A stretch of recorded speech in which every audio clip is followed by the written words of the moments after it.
ওকে, আমরা আমরা এখন আমাদের দ্বিতীয় যে পার্টটা আমরা সেটা শুরু করব। হ্যাঁ, আমরা এখন শোষণ পার্টটা শুরু করব এবং শোষণ কেমনে কাজ করে, কি কাজ করে, আমরা সেগুলো একদম সুন্দরভাবে পড়ার চেষ্টা করব। তার আগে আমাদের দ্বিতীয় মস্তিষ্কের কনসেপ্ট একটু আমরা ক্লিয়ার করে নিই, যেহেতু একজন কোশ্চেন করছে। হ্যাঁ, আচ্ছা, তো দেখো আমাদের যে এটার নাম হচ্ছে জিআই সিস্টেম, এটার নাম হচ্ছে গ্যাস্ট্রো ইন্টেস্টাইনাল ট্র্যাক্ট বা জিআই সিস্টেম। হ্যাঁ, এটা পাকস্থলী, এটা হচ্ছে ক্ষুদ্রান্ত। হ্যাঁ, ডিউডেনাম, জুজেনাম, ইলিয়াম, ক্ষুদ্রান্ত, বৃহদান্ত, এটা কাজ করে। তো দেখো আমাদের যে 1 নম্বর মাথা, এটা হচ্ছে কি সেন্ট্রাল নার্ভাস সিস্টেম। একটা হচ্ছে আমাদের মস্তিষ্ক, একটা হচ্ছে আমাদের সুষুম্না স্নায়ু। এই দুইটাকে একসাথে বলা হয় সেন্ট্রাল নার্ভাস সিস্টেম। ঠিক আছে, আচ্ছা।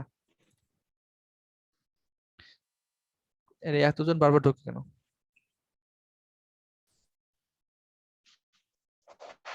কে মেসেজ দিছে? ভাইয়া নেট প্রবলেম। আচ্ছা ঠিক আছে, ভিডিও রেকর্ড হচ্ছে, প্রবলেম নাই। হ্যাঁ, ভিডিও রেকর্ড হচ্ছে। আচ্ছা ঠিক আছে। আচ্ছা দেখো, তাহলে আমাদের এই যে জিআই সিস্টেম, এই জিআই সিস্টেমে এক ধরনের নার্ভ, অবশ্যই তো আমাদের নার্ভ কাজ করতে হবে, নাইলে তো আমাদের রেগুলার কাজ করবে কেমনে? এখানেও কি আছে বলো তো, এখানেও নার্ভ কাজ করে। আর এখানে যে নার্ভাস সিস্টেমটা কাজ করে তার নাম হচ্ছে ই এন এস, যার নাম হচ্ছে মেডিকেল ভাষায় আমরা লিখি হচ্ছে ইন্টারিক নার্ভাস সিস্টেম। এটা এক ইউনিভার্সিটিতে আসলে একবার। হ্যাঁ, enteric nervous system, enteric nervous system. যেমন আমরা এটাকে কি বলি, সিএনএস, এটা নাম হচ্ছে সেন্ট্রাল নার্ভাস সিস্টেম। আর এটাকে বলা হয় ইন্টারিক নার্ভাস সিস্টেম, এটাকে বলা হয় হচ্ছে দ্বিতীয় বা সেকেন্ড মস্তিষ্ক। এটাকে বলা হয় হচ্ছে সেকেন্ড মস্তিষ্ক, এটা হচ্ছে বইয়ের বাইরের তথ্য। হ্যাঁ, এটাকে বলা হয় সেকেন্ড মস্তিষ্ক। তো দেখো এটাকে সেকেন্ড মস্তিষ্ক বলার কারণ কি? দেখো এই যে ইন্টারেক্ট নার্ভাস সিস্টেম, এটা হচ্ছে আমাদের যে সিএনএস বা সেন্ট্রাল নার্ভাস সিস্টেমের সাহায্য ছাড়াও চলতে পারে। এটা হচ্ছে কি করে, এই সেন্ট্রাল নার্ভাস সিস্টেমের সাহায্য ছাড়াও এটা ইন্ডিপেন্ডেন্টলি, মানে স্বাধীনভাবে বা নিজে নিজে চলতে পারে। এর নাম হচ্ছে ইন্টারিক নার্ভাস সিস্টেম। এজন্য একে বলা হয় হচ্ছে দ্বিতীয় মস্তিষ্ক। এটা কোথায় কাজ করে? এটা আমাদের এই জিআই সিস্টেমে কাজ করে। এটা হচ্ছে ফুল জিআই সিস্টেমে কাজ করে। এটা আমাদের একটা এক্সট্রা ইনফরমেশন, আমি জাস্ট তোমাদের বলে নিলাম, যেহেতু একজন কোশ্চেন করলো। আর এই কোশ্চেনটা একবার এক ইউনিভার্সিটিতে আসছিল। হ্যাঁ, ভেরি গুড কোশ্চেন। ওকে ঠিক আছে, আমরা আমাদের বইতে ফিরে যাই। শোষণ সম্পর্কে আমরা পড়লাম। হ্যাঁ, শোষণ সম্পর্কে আমরা পড়লাম।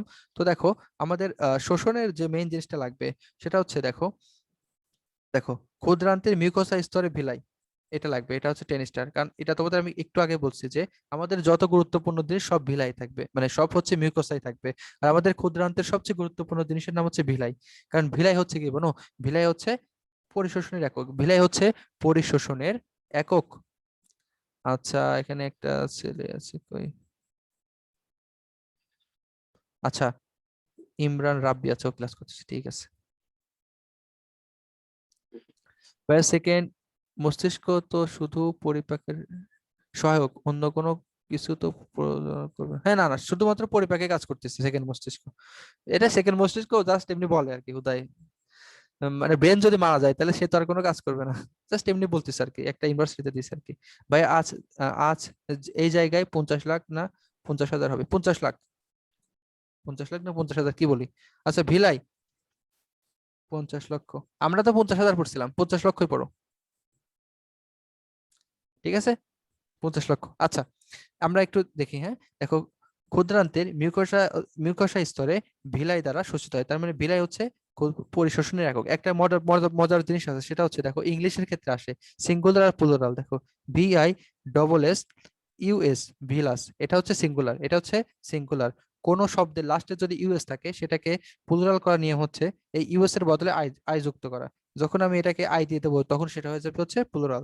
তার মানে আমাদের এই ভিলাইটা হচ্ছে প্লুরাল আর এই ভিলাসটা হচ্ছে সিঙ্গুলার। হ্যাঁ, এই যে ইউএস এর বদলে আমি আই দিয়ে দিছি। কোন একটা শব্দের লাস্টে যদি ইউএস থাকে সেটাকে আমি আই দিলে সেটা আহ ই হিসেবে কাজ করবে। ঠিক আছে, মানে সিঙ্গুলার হিসেবে কাজ করবে।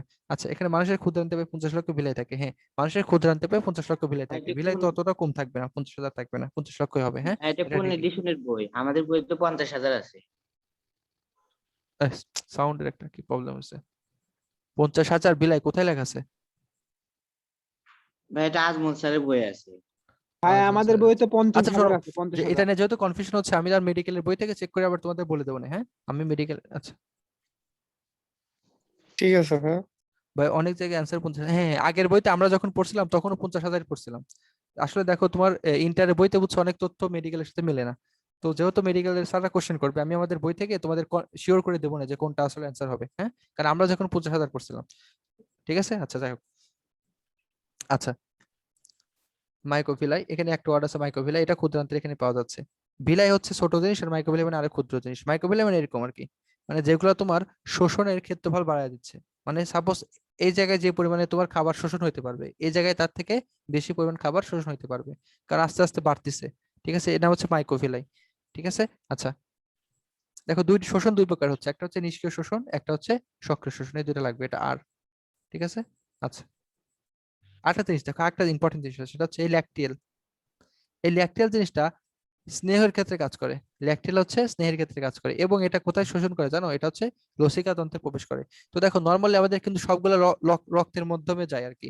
শোষণে কি হয় বলো তো? রক্তের মাধ্যমে, তোমাদের দেখাইলাম অক্সিজেন, খাবার সব রক্তের মাধ্যমে যায়। কিন্তু আমাদের যে ল্যাকটিয়ালটা আছে, যেটা হচ্ছে স্নেহ, স্নেহ থেকে আসে ল্যাকটিয়াল, সেটা কাজ করে হচ্ছে লসিকা তন্ত্রে। এটা যখন আমরা হচ্ছে 4 নম্বর অধ্যায় পড়বো, তখন আমাদের কনসেপ্টটা ক্লিয়ার হবে। জাস্ট এখানে মনে রাখবা, লতে ল্যাকটিয়াল, লতে হচ্ছে লসিকা তন্ত্র। হ্যাঁ, এটা হচ্ছে অনিষ্ট। আচ্ছা, আমরা আমাদের শোষণের পরে কি কি হয় সেটা দেখি। ল্যাকটিয়াল, হ্যাঁ, ল্যাকটিয়াল আর কাইলোমাইকন, এই দুইটা লাগবে। এটাও দুইটা চর্বির ক্ষেত্রে, হ্যাঁ, 1 আর 2 ক্ষুদ্রান্তে কাজ করতেছে। 1 আর 2, হ্যাঁ, 1 আর 2, এই দুইটা ওয়ান স্টার। এগুলো 4 নম্বর অধ্যায়ে একদম সুন্দরভাবে দেওয়া আছে। এই দেখো, এটা হচ্ছে লসিকা নালী। হ্যাঁ, এই লসিকা নালীর মাধ্যমে এগুলো কি যাচ্ছে বলো তো? এই যে ইটের মতো, এই যে দেখছো এগুলো, এগুলো হচ্ছে কাইলোমাইকন। এটাও তোমার চর্বির ক্ষেত্রে পাওয়া যায়। ঠিক আছে, এই যে লসিকা নালী। আচ্ছা, যাই হোক, এটা আমরা 4 নম্বর অধ্যায়ে পড়লে আরো ক্লিয়ার হবে, যখন আমাদের এই পড়া হবে আর কি, তোমার লসিকা তন্ত্র পড়া হবে, তখন আমাদের কনসেপ্ট গুলো ক্লিয়ার হবে। আচ্ছা, আমরা হচ্ছে দেখো, আমরা যখন কার্বোহাইড্রেট শোষণ করব তখন কি হবে? তোমাদের আমি এর আগের দিনে বলছিলাম, যখন আমরা কার্বোহাইড্রেট শোষণ করব, সেটা কি হবে? নাই জমা হবে, নাই সেটা কি হবে? শক্তি হিসেবে কাজ করবে। তো কার্বোহাইড্রেট যদি আমাদের বেশি পরিমাণে, আমরা যদি খাবার খাই, বেশি পরিমাণে যদি খাবার খাই, তখন আমাদের জিনিসটা কি হবে? বেশি পরিমাণে খাবার খাইলে আমাদের সেই জিনিসটা আমাদের লিভারে, মানে যকৃতে সেটা জমা হবে। কি হিসেবে জমা হবে? গ্লাইকোজেনেসিস, তার মানে কি, গ্লাইকোজেন হিসেবে জমা হবে আমাদের যকৃতে। তোমাদের সেটা আমি কালকে যকৃতে পড়ানোর সময় খুব সুন্দরভাবে বলছি। তো এখানে যে জিনিসটা লাগবে, সেটা হচ্ছে আমাদের যে কার্বোহাইড্রেট শোষণ, সেটা কোন প্রক্রিয়ায় হচ্ছে? সক্রিয় শোষণ বা ব্যাপন। সক্রিয় শোষণ মানে কি জানো? ব্যাপন। এটা জাস্ট এটা, হ্যাঁ, সক্রিয় শোষণ বা ব্যাপন। সবগুলাই সক্রিয় শোষণ প্রক্রিয়া হচ্ছে, হ্যাঁ, ব্যাপন প্রক্রিয়া। ঠিক আছে। আমাদের যে গ্লুকোজ বা যে খাবারগুলো শোষণ হচ্ছে, মানে কার্বোহাইড্রেট যদি আমি খাই, সেটা তো অবভিয়াসলি গ্লুকোজই হবে। তাই গ্লুকোজটা হচ্ছে ব্যাপন প্রক্রিয়া। 2 নম্বর, আমি যখন প্রোটিন খাবো, প্রোটিন হচ্ছে কি হবে? ভাঙে ভাঙতে অ্যামাইনো অ্যাসিড হবে। তো প্রোটিন যখন খাবো, সেটা কি হবে? সেটাও সেম, সেটা হচ্ছে সক্রিয় শোষণ বা ব্যাপন প্রক্রিয়া। তাহলে দেখো, আমাদের কার্বোহাইড্রেট ব্যাপন, আমাদের প্রোটিনও ব্যাপন। এখন আমরা হচ্ছে লিপিড, লিপিড বা শোষণ। এই যে আমাদের লিপিড, দেখো এখানে সুন্দরভাবে লেখা আছে। লিপিডটা একটু অনেক জটিল। ঠিক আছে, দেখো লিপিডের প্রক্রিয়া একটু জটিল। লিপিড পরিপাক তন্ত্রের বস্তু হচ্ছে ফ্যাটি অ্যাসিড, গ্লিসারল, কোলেস্টেরল, এগুলো সবাই জানি। ও, এর মধ্যে গ্লিসারল ও অধিকাংশ ছোট ছোট ফ্যাটি অ্যাসিড ক্ষুদ্রান্তের গহ্বর থেকে সরল ব্যাপন প্রক্রিয়ায়, যাই হোক, নিষ্ক্রিয় শোষণ, বিলাসের পাচিশনকারী লাগবে না এটা, আর এটা রিডিং দিবা। আচ্ছা, অন্যদিকে বড় ফ্যাটি অ্যাসিড ও অ্যামিনো অ্যাসিড, এই যে মাইসেলি নামক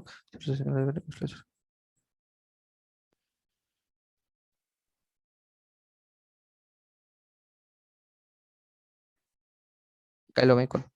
দেখো, আমাদের যখন স্নেহ জিনিসটা পরিপাক হচ্ছে, স্নেহ যখন পরিপাক হয়, তখন আমাদের স্নেহের দানা, কিছু দানা থাকে বড়, সেই দানাগুলোকে নর্মাল ভাবে পরিপাক করা, মানে নর্মাল যেভাবে তোমার হচ্ছে পরিবহন হয়, সেভাবে পরিবহন করা যায় না, যেটা কাইলোমাইকন হিসেবে পরিবহন হয়। কাইলোমাইকন হিসেবে অপেক্ষাকৃত বড় বড় স্নেহকণা গঠন করে কাইলোমাইকন, যার নাম হচ্ছে কাইলোমাইকন। তাহলে আমাদের কাইলোমাইকন জিনিসটা কার সাথে প্রযোজ্য? চর্বি শোষণের ক্ষেত্রে প্রযোজ্য, বা ফ্যাটি অ্যাসিড, বা হচ্ছে আমাদের যে চর্বি বা ফ্যাট, সেটা কি হয়? সেটা হচ্ছে কাইলোমাইকনের ক্ষেত্রে প্রযোজ্য, কাইলোমাইকন। আচ্ছা, তাহলে কাইলোমাইকন কার ক্ষেত্রে পাওয়া যাচ্ছে? চর্বির ক্ষেত্রে পাওয়া যাচ্ছে, বা চর্বি পরিপাকের ক্ষেত্রে পাওয়া যাচ্ছে, বা চর্বি শোষণের ক্ষেত্রে আমাদের কাইলোমাইকন পাওয়া যাচ্ছে। কারণ নর্মাল যে আমাদের গ্লুকোজ ছোট একটা জিনিস, ডাইরেক্ট শোষণ হয়ে যাচ্ছে।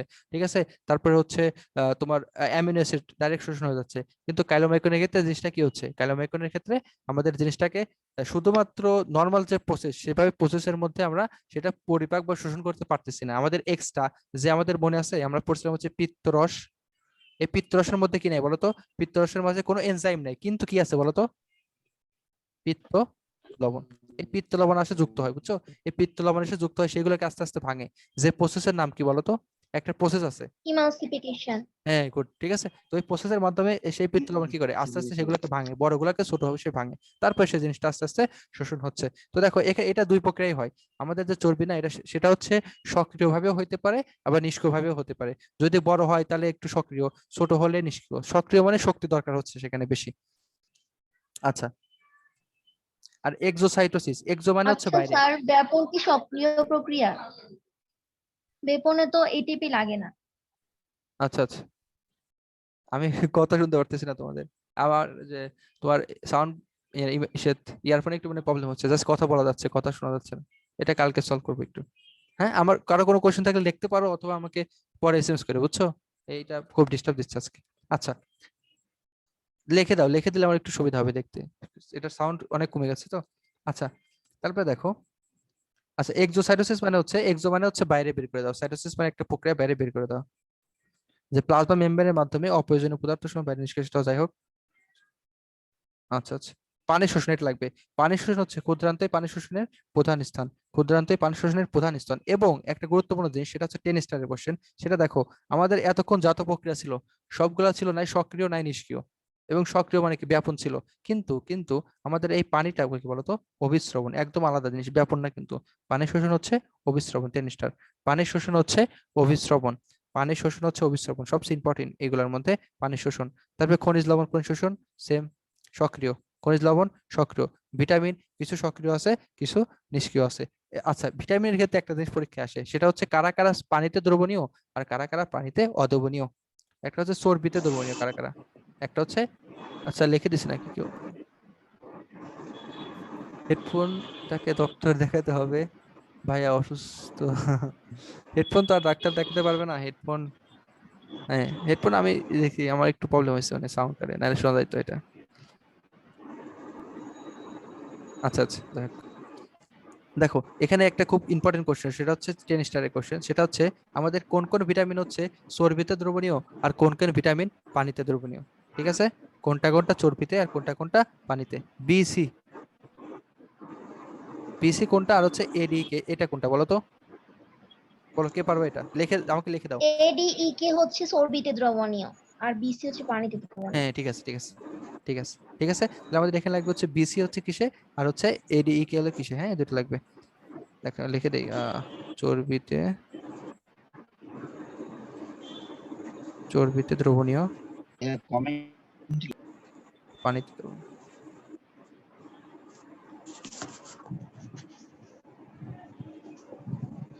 চর্বিতে দ্রবণীয় আর হচ্ছে পানিতে দ্রবণীয়, এটা দেখে নিবা। হ্যাঁ, আচ্ছা, তো আমাদের এখানে মোস্ট ইম্পর্টেন্ট পয়েন্ট হচ্ছে এটা পানি শোষণ, এটা হচ্ছে অভিস্রবণ, পানি শ্রবণ অভিস্রবণ। তার মানে এখানে যতগুলো আছে,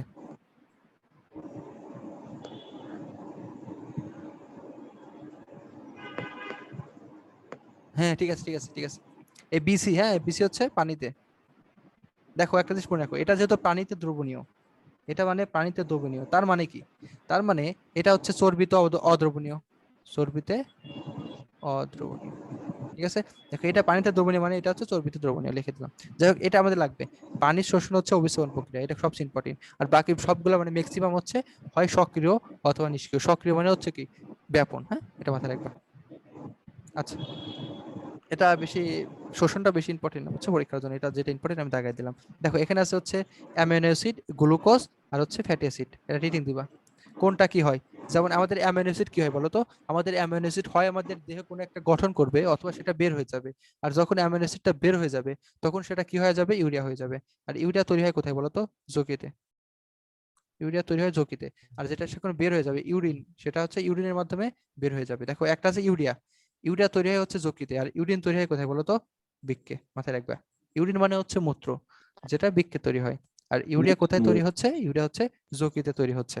তারপরে আমাদের অ্যামিনো অ্যাসিড কি হচ্ছে, যদি আমাদের অর্নিথিন চক্রের মাধ্যমে, সেটা ইউরিয়া হচ্ছে। ঠিক আছে, অথবা কি হচ্ছে আমাদের দেহের, যেমন আমাদের চুল এক ধরনের প্রোটিন, স্কেলার প্রোটিন। ঠিক আছে, amino acid, scalar amino acid. ঠিক আছে, আমাদের হাতের গঠন মঠন সবকিছু কিন্তু প্রোটিনের হিসেবে কাজ করে।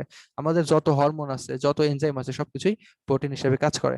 তারপরে গ্লুকোজ, গ্লুকোজ দুইটা কাজ করবে, হয় সেটা জমা থাকবে আমাদের যকৃতে, যার নাম হচ্ছে গ্লাইকোজেনোসিস, মানে গ্লাইকোজেন হিসেবে জমা থাকবে, অথবা কি করবে, অথবা শক্তি উৎপন্ন করবে। সেম ভাবে আমাদের ফ্যাটি অ্যাসিডও, আমাদের ফ্যাটি অ্যাসিড তো জমা থাকেই। এই যে যাদের মানে চর্বি বেশি, মানে যারা একটু মোটা বা স্বাস্থ্যবান, তাদের ক্ষেত্রে কিন্তু আমাদের এই ফ্যাটটা জমা থাকতেছে, সেটা জমা থাকতেছে অথবা কি করতেছে, শক্তি উৎপন্ন করতেছে। ঠিক আছে, যে চর্বি শক্তি ক্ষমতার তুলনায় দ্বিগুণ, এটা রাখবে। চর্বির শক্তি উৎপাদনের ক্ষমতা গ্লুকোজের তুলনায় দ্বিগুণ। দেখো দুইটাই কিন্তু শক্তি উৎপন্ন করতেছে, এর মধ্যে চর্বিরটা বেশি, এটা লাগবে। দেখো যে প্লাজমা মেমব্রেন, তারপর হচ্ছে নিউক্লিয়ার মেমব্রেন, এগুলো কিন্তু সব কি মনে আছে, ওই যে ফ্যাটি অ্যাসিডের বাইলিয়ার, তোমরা যে যারা প্রথম অধ্যায়ে পড়ছো, ঠিক আছে, আমাদের যে প্লাজমা মেমব্রেনটা তৈরি হয় সেটা কি থাকে বলো তো, দুই পাশে কি থাকে, যেরকম লিপিড বাইলিয়ার, ঠিক আছে, লিপিড বাইলিয়ার টাইলিয়ার থাকে না, সেটা আর কি। লিপিড বাইলিয়ার মানে তো কি, ফ্যাটি অ্যাসিড ও গ্লিসারল।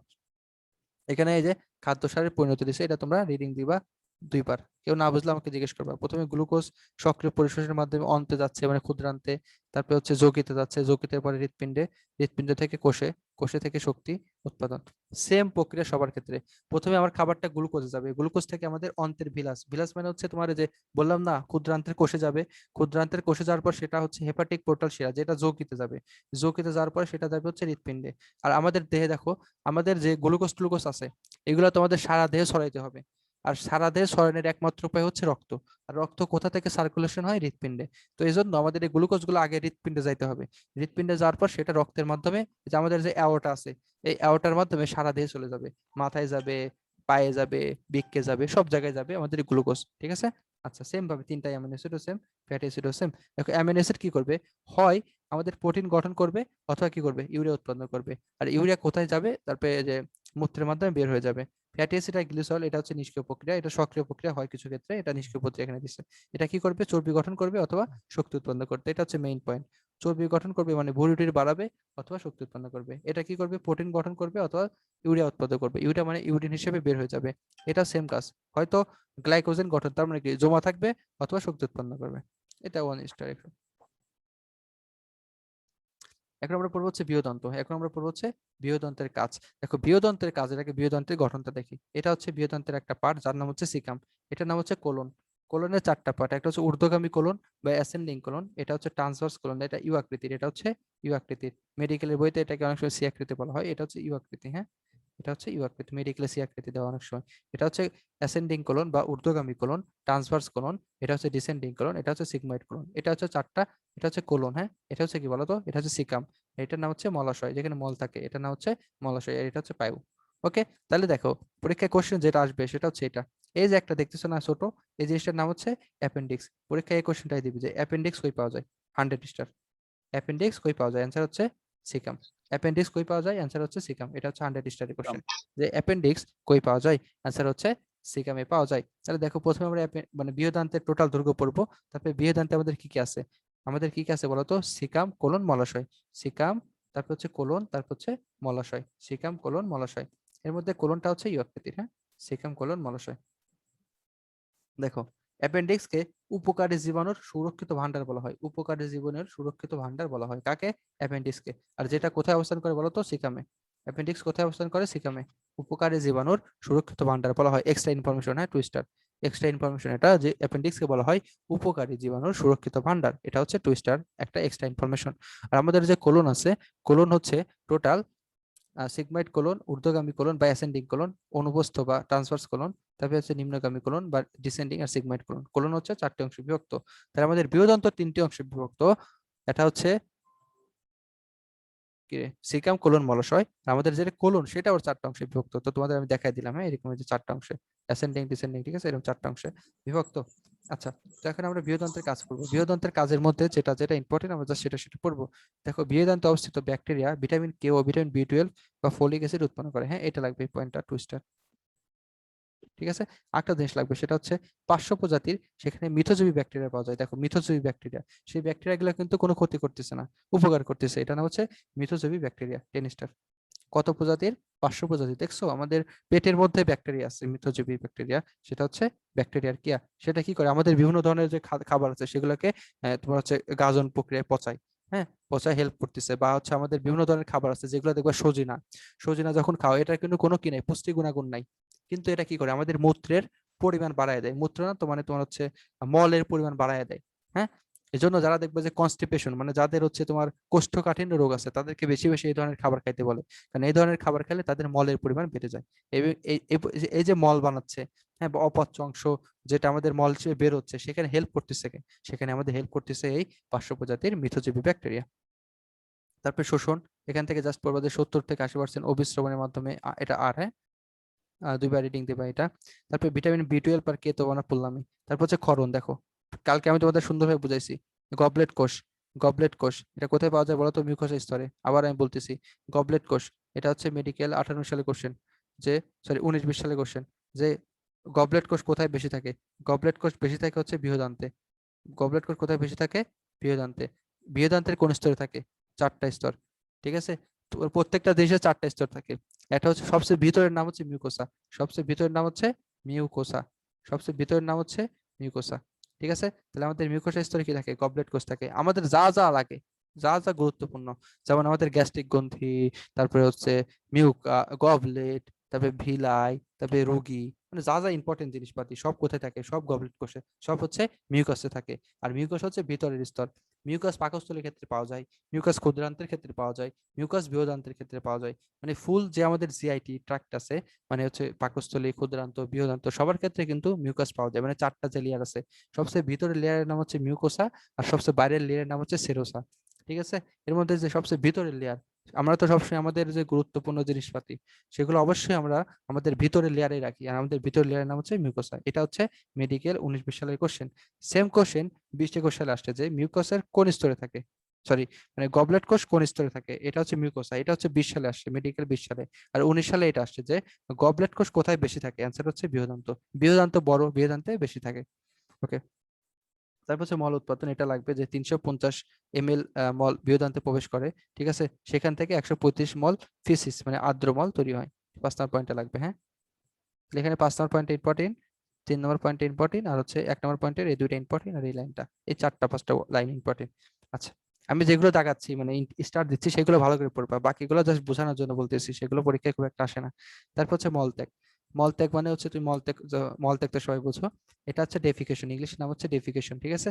আচ্ছা, তো তোমাদের যে বললাম রাফেজ, রাফেজ মানে হচ্ছে অপাচ্য, মানে যেটা মানে পরিপাক হচ্ছে না ভালোভাবে, অশোষিত, শোষণ হচ্ছে না, পুষ্টি মূল্যহীন। এই 3টা পয়েন্ট, 1 2 3, একে বলা হয় হচ্ছে রাফেজ। পরীক্ষায় কোশ্চেন আসতে পারে যে রাফেজের বৈশিষ্ট্য নয় কোনটি, হ্যাঁ? তাহলে এটা কি কাজ করে? এটা তো কোনো কাজ আছে? তো অবশ্যই কাজ আছে। এই যে আমাদের যারা কোষ্ঠকাঠিন্য রোগী তাদের ক্ষেত্রে এইগুলা কি করে? মলের পরিমাণ বাড়ায় দেয়, যাতে কোষ্ঠকাঠিন্যের প্রবলেম অনেক সময় দূর হয়ে যায়, ঠিক আছে? পেরিস্টালসিস কি? পেরিস্টালসিস মানে তোমার একটা প্রক্রিয়া, মানে যেমন পাকস্থলী এরকম চাপ দেওয়া। পেরিস্টালসিস মানে কি? চাপ দেওয়া খোলা, চাপ দেওয়া খোলা, পেরিস্টালসিস। যে প্রক্রিয়া আমাদের খাবারগুলো আস্তে আস্তে কি হচ্ছে? ক্ষুদ্রান্ত থেকে বৃহদান্তে যাচ্ছে, এরকম পেরিস্টালসিস। এখানে যা সেটা পড়বে, হ্যাঁ। 3টা বৈশিষ্ট্য: অবাচ্য, অশোষিত, দেহে পুষ্টিমূল্যহীন, মানে কোনো পুষ্টি দেয় না কিন্তু। আমাদের যে সজিনা টজিনা আছে যেগুলো তোমার হচ্ছে রাফেজ, সেগুলো না আমাদের গ্লুকোজ দিচ্ছে, না আমাদের অ্যামিনো অ্যাসিড দিচ্ছে, এগুলোর কোনো পুষ্টি টুষ্টি নাই, মানে শাকের। কিন্তু এগুলো আমাদের মলমূত্র পরিষ্কার করতে সাহায্য করে, হ্যাঁ, মানে মল ইসের ক্ষেত্রে সাহায্য করে, হ্যাঁ। আচ্ছা, এটা এটা রিডিং দিবা বাকিটা, হ্যাঁ? আর এই 3টা পয়েন্ট ইম্পর্টেন্ট। আচ্ছা, এবার আসি আমাদের স্লাইডে। দেখো যকৃতের অনুচ্ছেদ, মানে যকৃতের মেইন পয়েন্ট কোনটা? আচ্ছা, হচ্ছে হেপাটিক কোষ। যকৃতের কি পাওয়া যাবে? আমাদের হেপাটিক কোষ পাওয়া যাবে। যদি তাহলে বলে যে হেপাটিক কোষ কোথায় পাওয়া যাবে, আনসার হচ্ছে যকৃত। সেম ভাবে যদি বলে যে সাইনোসয়েড কই পাওয়া যাচ্ছে, যকৃত। এই 2টা পয়েন্ট থাকবে। তো সেম ভাবে যখন অগ্ন্যাশয়ের ক্ষেত্রে আসবে, শনাক্তকারী বৈশিষ্ট্য কি? অগ্ন্যাশয়ের ক্ষেত্রে হচ্ছে অ্যাসিনাস। অগ্ন্যাশয়ের ক্ষেত্রে হচ্ছে অ্যাসিনাস, মোস্ট ইম্পর্টেন্ট পয়েন্ট, যে অ্যাসিনাস কই পাওয়া যাবে? অগ্ন্যাশয়ে পাওয়া যাবে। তাহলে অগ্ন্যাশয়ের ক্ষেত্রে আমাদের মেইন পয়েন্ট হচ্ছে অ্যাসিনাস। অ্যাসিনাস কই পাওয়া যাবে? অগ্ন্যাশয়ে পাওয়া যাবে। সেম জিনিস। আর এখান থেকে কি বলতো? এনজাইম। এখান থেকে হচ্ছে এনজাইম। আর হরমোন কোথা থেকে? Islets of Langerhans. Islets of Langerhans. Same question, যে আইলেটস অফ ল্যাঙ্গারেন্স কই পাওয়া যাবে? অ্যান্সার হচ্ছে কি?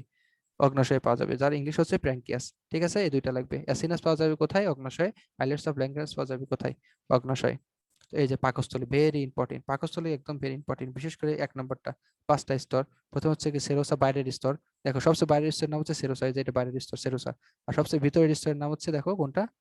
এই যে রোগী, গ্যাস্ট্রিক গ্রন্থি, মিউকোসা। সবচেয়ে ভিতরের স্তরের নাম হচ্ছে যে মিউকোসা। এটা হচ্ছে সবচেয়ে ভিতরের স্তর। এটা হচ্ছে কি বলতো? সবচেয়ে ভিতরের স্তর। আর দেখো আমাদের গ্যাস্ট্রিক গ্রন্থি কোথায় আছে? এই মিউকোসায় আছে।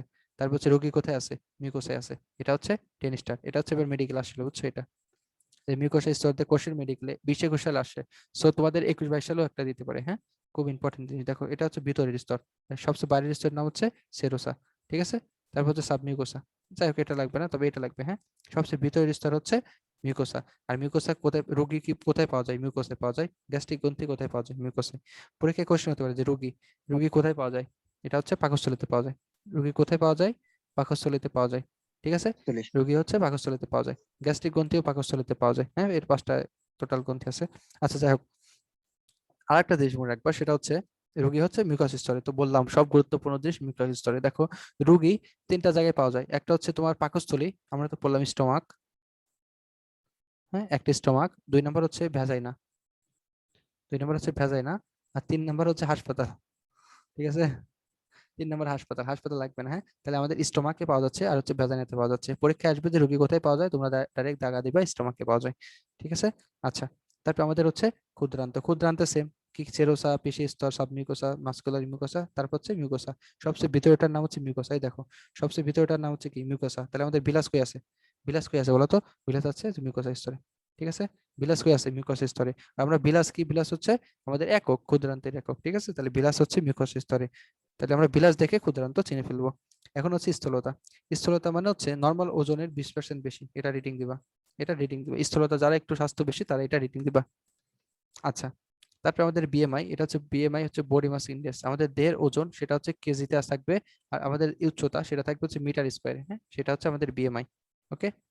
এটা কম আর কি আসে অনেক সময় 10 স্টার, ওকে। একটা ছক আছে এই যে এখানে, অতিরিক্ত দেখো, স্বাভাবিক ওজন, অতিরিক্ত ওজন, স্থূলতার প্রথম স্তর, দ্বিতীয় স্তর, তৃতীয় স্তর, 10 স্টার,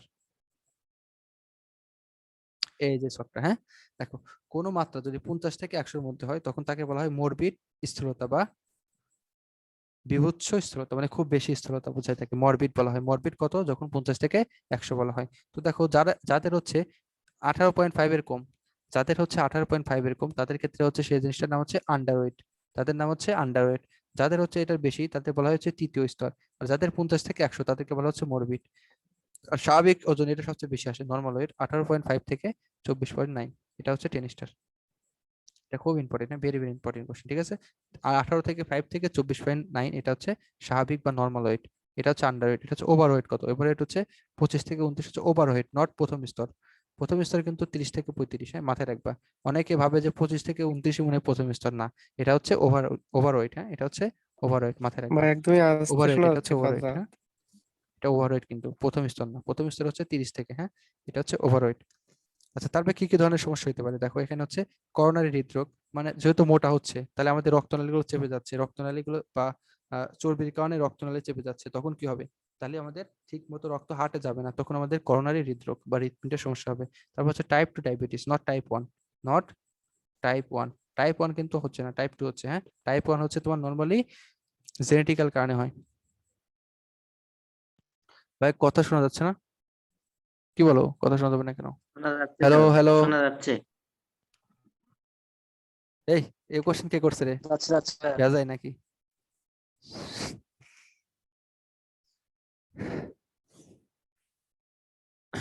মেডিকেলে পড়বা তখন দেখবা, ঠিক আছে।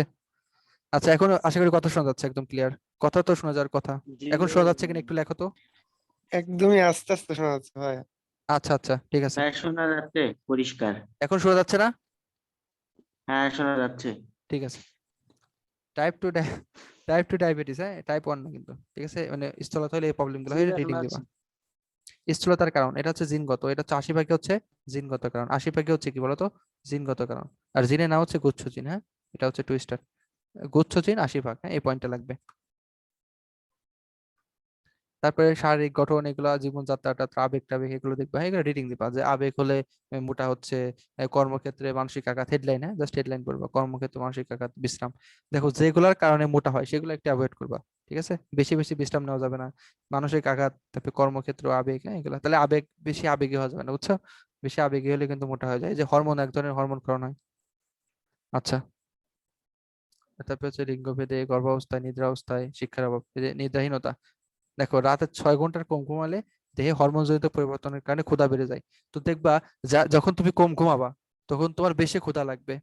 আর যখন বেশি ক্ষুধা লাগবে তখন তুমি বেশি পরিমাণে খাবার খাবা, আর বেশি পরিমাণে খাবার খেলে কি হবে? তোমার স্থূলতা বেড়ে যাবে। শিক্ষার অভাব, মানে তুমি যদি জানোই না যে কোন খাবারগুলো আমার জন্য ভালো, কোন খাবারগুলো আমার জন্য খারাপ, তো তুমি তখন বেশি বেশি খাবা, বেশি বেশি খেলে মোটা হবা। ঠিক আছে, অসুখ, বিভিন্ন ধরনের অসুখ আছে, অটোমেটিক মোটা হয়, যেমন হচ্ছে polycystic ovarian syndrome. Polycystic ovarian syndrome মানে ওভারি হচ্ছে ওভারির এক ধরনের রোগ। ওভারি হচ্ছে মেয়েদের থাকে, ঠিক আছে, মেয়েদের ওভারি, হ্যাঁ। আচ্ছা, ওভারি সিনড্রোম, এটার কারণে অনেক সময় মোটা হয়ে যাচ্ছে, বিভিন্ন ধরনের ওষুধ খেলে মোটা হয়।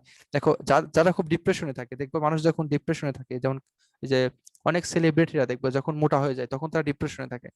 হ্যাঁ, যখন ডিপ্রেশনে থাকে তখন তারা অ্যান্টি ডিপ্রেশন নামে বড়ি খায়, আর সেই বড়ি খাওয়ার সাইড ইফেক্ট হিসেবে তারা মোটা হয়ে যায়। স্থূলতার কারণে স্বাস্থ্যগত বিভিন্ন ধরনের সমস্যা হতে পারে, ঠিক আছে, যে অতিরিক্ত মেদের কারণে পুরুষদের 64%, মেয়েদের 77% ডায়াবেটিস হওয়ার সম্ভাবনা থাকে। মানে নর্মালি যাদের বংশে কোনো ডায়াবেটিস থাকে না, তাদের যে ডায়াবেটিস হয় এর কারণ হচ্ছে স্থূলতা, মানে তারা বেশিরভাগ ধরনের কাজ টাজ করে না, এই জন্য হয়, হ্যাঁ। আর এই যে স্থূলতা নিয়ে যারা কাজ করে, তার নাম হচ্ছে মেডিকেল সায়েন্স হচ্ছে ব্যারিয়াট্রিক্স, তার নাম হচ্ছে কি বলতো, ব্যারিয়াট্রিক্স। এটা হচ্ছে ইংলিশে পড়বে, ইংলিশে স্পেলিং, স্পেলিং এর ক্ষেত্রে লাগবে, হ্যাঁ, যে bariatric which is related to treatment to the to obesity, মানে অবেসিটির ক্ষেত্রে যে ট্রিটমেন্ট সেই শাখাকে বলা হয় হচ্ছে বেরিয়াট্রিক্স। ঠিক আছে, এটা মাথায় রাখবা।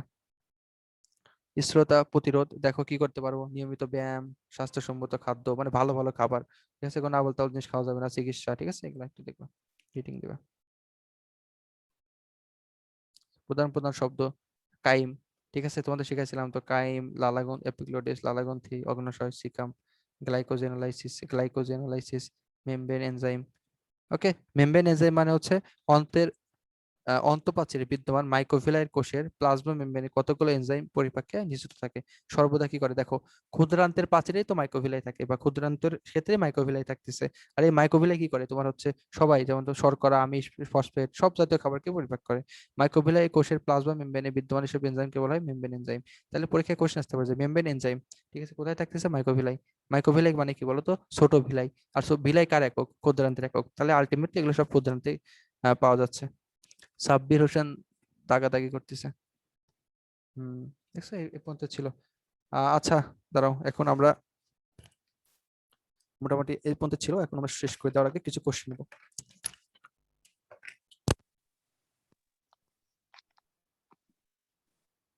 আশা করি কারো কোনো কোশ্চেন থাকলে বলো। কারো কোনো কোশ্চেন আছে? ভাই আগামী ক্লাস করলাম। আগামী দিন? আচ্ছা, আমরা হচ্ছে পরীক্ষাটা কালকে নেবো নাকি টাইম দেবে একটু বলো। শুক্রবারে দিবে না কালকে দিবে? মানে দেখলাম, নোট করে নিয়ে আপলোড ভাই দেন, একদিন তারপরে 2 দিন পরে আচ্ছা, শুক্রবারে দাও তাহলে। পরীক্ষা নেন। ঠিক আছে, এই অধ্যায় কিন্তু মানে শুক্রবারে নেন। শুক্রবারে নেই, ঠিক আছে। এই অধ্যায় কিন্তু অনেক ইম্পর্টেন্ট, হ্যাঁ, এই অধ্যায় খুবই গুরুত্বপূর্ণ জিনিস। এই অধ্যায় সম্পর্কে সব করতে হবে, মোটামুটি এক্সট্রা তথ্য করতে হবে, যেগুলো আমি কিছু কিছু দিয়ে দিয়েছি এক্সট্রা তথ্য, সেগুলো দিতে হবে। আর তোমাদের আজকে পড়া ছিল হচ্ছে বিশেষ 21, হ্যাঁ, তার কালকে পড়া হচ্ছে বিশেষ 22। তোমরা তো আমাকে কেউ জিজ্ঞাসা করো না ভাই যে কোনটা বুঝতেছি না। সিনোনিম অ্যান্টোনিম থাকলে তো আর ওগুলা জিজ্ঞাসা করার নাই, ওগুলো তোমরা নিজের নিজের করো। হ্যাঁ, নেক্সট দিন হচ্ছে 22 বিশেষ, যেটা সেটা। আর বিশেষ এর পিডিএফ কিন্তু গ্রুপে দেওয়া আছে। আচ্ছা, আজকের পড়ার মধ্যে কারো কোনো যদি কোশ্চেন থাকে বা এমনি যদি কোনো জিজ্ঞাসা থাকে, কোনো কিছু আমাকে করতে পারো, বা কোনো টপিক বুঝো না, বলো। ওই যে তোমার, হ্যাঁ, কিছু এমসিকিউ সলভ। আগামী ক্লাসে কি পড়াবো? আচ্ছা আচ্ছা, নেক্সট ক্লাসে নেক্সট কোনটা নেওয়া যায় বলো তো? ফিজিক্স নেবো না কেমিস্ট্রি? ও, কেমিস্ট্রি নিতে হবে নেক্সট। যে কেমিস্ট্রি সেকেন্ড পেপারে 3 নম্বর কেমিস্ট্রি নেন। হলি ক্রসের ওদের পরীক্ষা, তো তো আমরা হচ্ছে কেমিস্ট্রি সেকেন্ড পেপারে 3 নম্বর অধ্যায়, যেটা তোমাদের ষষ্ঠ বছর অধ্যায়, আমরা ওইটা পড়াবো, বুঝছো? ভাই অর্গানিকটা ভয় লাগে, অর্গানিক ভালো লাগে। আস্তে আস্তে ইনশাল্লাহ বুঝছো। আচ্ছা, আজকে পর, অর্গানিক পড়াবেন না? আচ্ছা আজকে পরে বুঝতে পারছো কিনা, এই যে সাফি, সাফি বলো তো, সাফি। জি ভাই, বুঝতে পারছি। আচ্ছা ঠিক আছে, এটা ভিডিও পেয়ে যাবে, হ্যাঁ, গ্রুপে পেয়ে যাবে। আর এটার পরীক্ষা নেবো শুক্রবার, আর হচ্ছে নেক্সট দিন আমরা কেমিস্ট্রি সেকেন্ড পেপারে 3 নম্বর অধ্যায় পড়বো। আর আজকে পড়ার মধ্যে কারো কোনো কনফিউশন থাকলে জিজ্ঞাসা করতে পারো, বা এমনি কোনো পড়া জিজ্ঞেস করতে পারো, বা কোনো কিছু জানার থাকলে জিজ্ঞেস করতে পারো।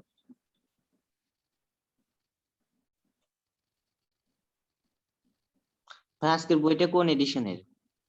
এটা 2020 সালে, মানে যারা এবার অ্যাডমিশন দিয়েছে তাদের বইটা।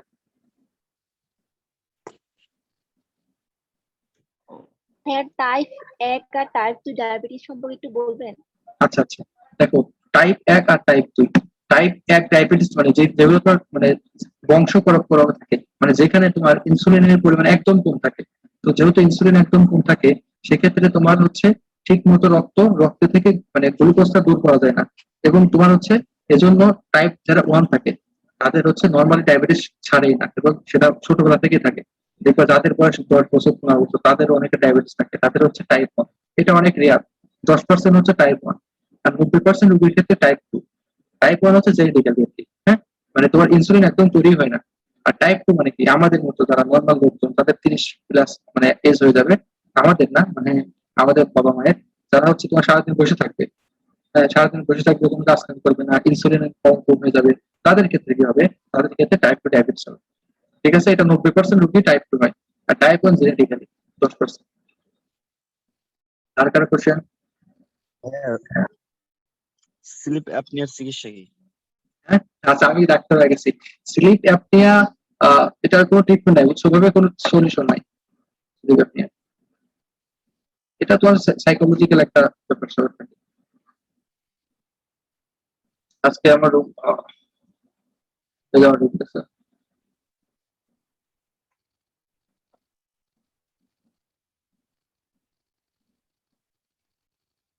আর কারো কোনো ভাই এমসিকিউ কিছু সলভ করি।